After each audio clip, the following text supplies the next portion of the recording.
Hi friends, આજે હું તમને ઉકાઈ ઉર્જાનગર કોલોની બતાવી રહી છું. આ છે કોલોનીનો મેઇન ગેટ અને અત્યારે વાગ્યા છે સવારના 6.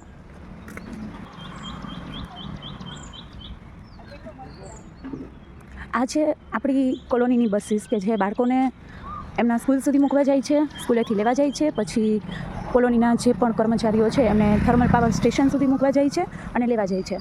આ એક ઉર્જાનગર ઉકાઈ કોલોની ખાતેની સ્કૂલ છે જ્યાં ઘણા બધા બાળકોનું ભવિષ્ય આકાર લઈ રહ્યું છે.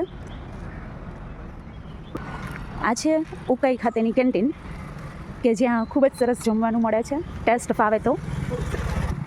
પછી આ છે employees cooperative credit society limited. હા, ખુલ્લી એટલા માટે નથી કારણ કે અત્યારે સવારે 6 વાગ્યા છે અને ઓફકોર્સ કે 6 વાગ્યે તો કોઈ શોપવાળા ખુલ્લી ના જ રાખે. કેટલો સરસ બગીચો છે કે અહીંયા ચાલવાની મજા આવે, સવારે બધું એક્સપ્લોર કરવાની મજા આવે. જ્યાં જુઓ ત્યાં left and write greenery and greenery. આપણે આવી ગયા કોલોનીમાં થોડાક અંદર, જ્યાં એક બસ ઊભી છે જે સવારે સુરત જવું હોય તો કર્મચારીઓને સુરત સુધી લઈ જાય અને ફરી પાછી સાંજે 4:30 વાગ્યે સુરતથી રિટર્ન ઉકાઈ લઈ આવે. આ ઓફિસની બહાર એક સરસ મજાનું બોર્ડ મારેલું છે જેમાં લખેલું છે કે everyone says save energy don't say do it, energy is monergy, let us save it. ખૂબ જ સરસ મજાનું આ સ્લોગન. ખરેખર યુટીપીએસ જે કામ કરી રહ્યું છે એ સરાહનીય છે અને આ કામમાં જો જનભાગીદારી વધે તો એ કામને ખૂબ જ સારી રીતે પાર પાડી શકાય. આ છે યુટીપીએસનું HR ઓફિસ એટલે કે administrative office building, Gujarat State Electricity Corporation Limited TPS Ukai Thermal Power Station ઉકાઈનું આ ઓફિસ, એડમિનિસ્ટ્રેટિવ ઓફિસ, જ્યાં HR ડિપાર્ટમેન્ટ અને અકાઉન્ટ ડિપાર્ટમેન્ટ કામ કરે છે. જેટલા પણ કર્મચારીઓ અહીંયા પોતાનો રોલ બખૂબી અદા કરે છે એમનું સમગ્ર મેનેજમેન્ટ આ ટીમ દ્વારા HR ઓફિસમાં અને અકાઉન્ટ ઓફિસમાં કરવામાં આવે છે.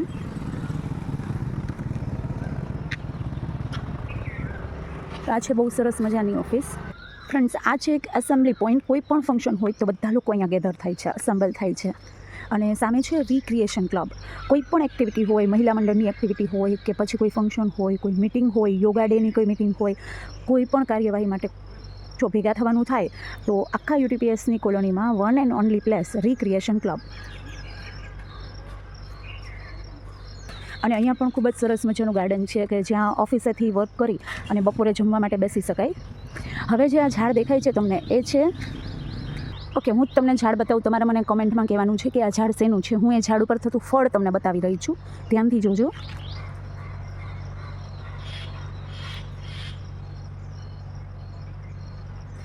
ફ્રેન્ડ્સ, આ કેરી નથી પણ આ ફળનું નામ તમારે મને કોમેન્ટમાં કહેવાનું છે કે જે બાળપણમાં આપણે લોકોએ ખૂબ ખાધું હોય.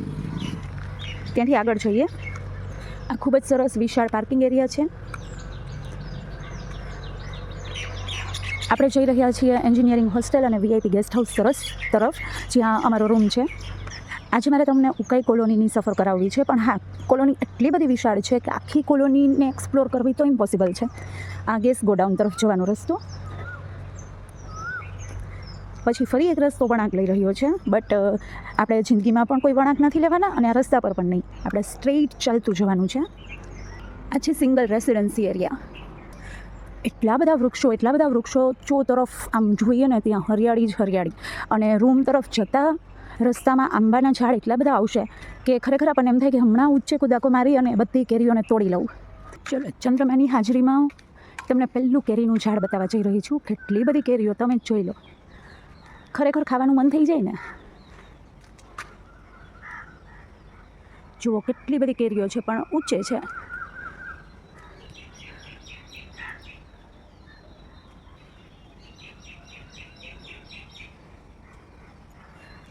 પછી ત્યાં સામે છે મહાદેવનું મંદિર, ઉર્જેશ્વર મહાદેવનું મંદિર કે જ્યાં નિયમિત અમે ઓફિસે જઈએ તો ભગવાનનો હુકમ હોય તો ચોક્કસપણે દર્શન કરવા માટે જઈએ છીએ.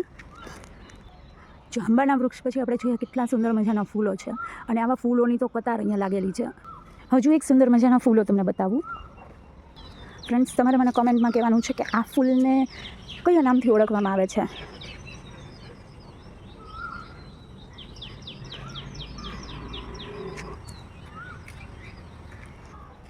જો મને મળી છે એક નાનકડી કેરી. આ ફૂલોને જુઓ, જ્યાં જગ્યા મળે ત્યાં મહેકી જવાનું આ ફૂલો આપણને શીખવાડે છે. ગમે એવું હોય ને આજુબાજુ પણ આપણે આપણો નેચર છોડવાનો નથી થતો. કોઈ પણ પરિસ્થિતિમાં આપણે આપણી સુવાસ છોડવાની થતી નથી. આવું વાતાવરણ કોને ના ગમે? જે મોટા અધિકારીઓ હોય, જેમ કે આ ઘર છે residency of the deputy commandant, તો આવા ઘર જોઈ અને આપણને બી ખરેખર ખૂબ ઇન્સ્પિરેશન મળે કે તૈયારીનો દોર હજુ થંભાવવાનો નથી અને અહીંયા સુધી પહોંચવાનું છે. આપણે એન્જિનિયરિંગ કોલેજ એટલે કે એ હોસ્ટેલના રૂમ તરફ જઈ રહ્યા છીએ. કોઈ ટેકરી ઉતરતા હોઈએ એવો આ ઢળાવવાળો રસ્તો છે. બસ હોસ્ટેલ સુધી પહોંચવા આવ્યા હોઈએ એટલે ફરી એક વખત સેતુરનું ઝાડ જુઓ છે ને. સેતુર રોજ અહીંયાથી સેતુર તોડવાનો અમારો નિત્યક્રમ. મીઠી મીઠી લાલ ખૂબ જ સરસ મજાની સેતુરની ડબરી ભરી લઈએ અને પછી શાંતિથી બેસીને રૂમ પર ખાઈએ.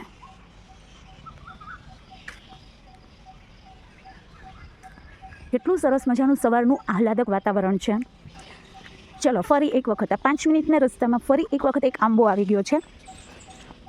પણ મેં કીધું ને એમ કે આંબા પરની કેરીઓ એટલી બધી ઉચ્ચ છે કે તોડવી અશક્ય છે. જો હું તમને બતાવું છે ને, ઉપર કેરીઓની લૂમે લૂમ લટકી રહી છે.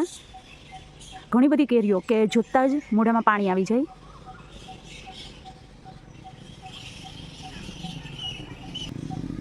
આટલી બધી કેરીઓ આવતા અને જતાં જોઈએ તો ભાઈ કયા માણસના મોઢામાં પાણી ન આવે? તમે જ મને કહો. ધી મોસ્ટ વન્ડરફુલ એક્સપિરિયન્સ કે અહીંયા રહેવાની ખરેખર ખૂબ જ મજા આવી રહી છે. દક્ષિણ ગુજરાત કે જે અનુભવ અમે લોકોએ કેરળમાં કરેલો હતો, દક્ષિણ ભારતમાં, એવો જ અનુભવ હું અહીંયા દક્ષિણ ગુજરાતમાં કરી રહી છું. તો આપણે પહોંચી ગયા છીએ VIP guest house and engineering hostel તરફ. તો આ આપણે એન્ટર થયા છીએ VIP ગેસ્ટ હાઉસમાં, કે જ્યાં ખૂબ થાક્યા હોય અને એવું લાગે કે ચલો ચા પીવી છે, તો અહીંયા આવી અને એવું કહીએ કે ચા પીવાની ઈચ્છા છે, એટલે લોકો ત્યારે ને ત્યારે બનાવી આપે. એવું નહીં કે બનેલી ચા જ સર્વ કરે, પણ ત્યારે ને ત્યારે ચા ગરમા ગરમ, અને એ બી એટલી સરસ ઘર જેવી કે તમારો બધો જ થાક ઉતરી જાય. ખરેખર TPSની UTPSની આ ખૂબ જ સારી ફેસિલિટી છે, જે અમારા જેવા સૌરાષ્ટ્રથી 600 કિલોમીટર દૂર આવતા બાળકો માટે ખરેખર વરદાનરૂપ છે. આટલા સુંદર મજાનો બગીચો, અને પેલું ત્યાંથી જોઈએ તો ઉકાઈ ડેમને પણ જોઈ શકાય.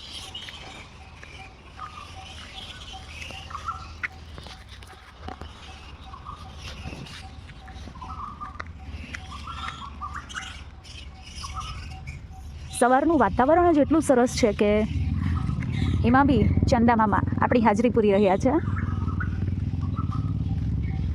બસ એક્ઝેક્ટ આ VIP ગેસ્ટ હાઉસ છે એની એક્ઝેક્ટ સામે જોઈએ તો વચ્ચે 10 ડગલાનો ફરક છે એન્જિનિયર્સ હોસ્ટેલ છે, જેમાં અમારો રૂમ છે.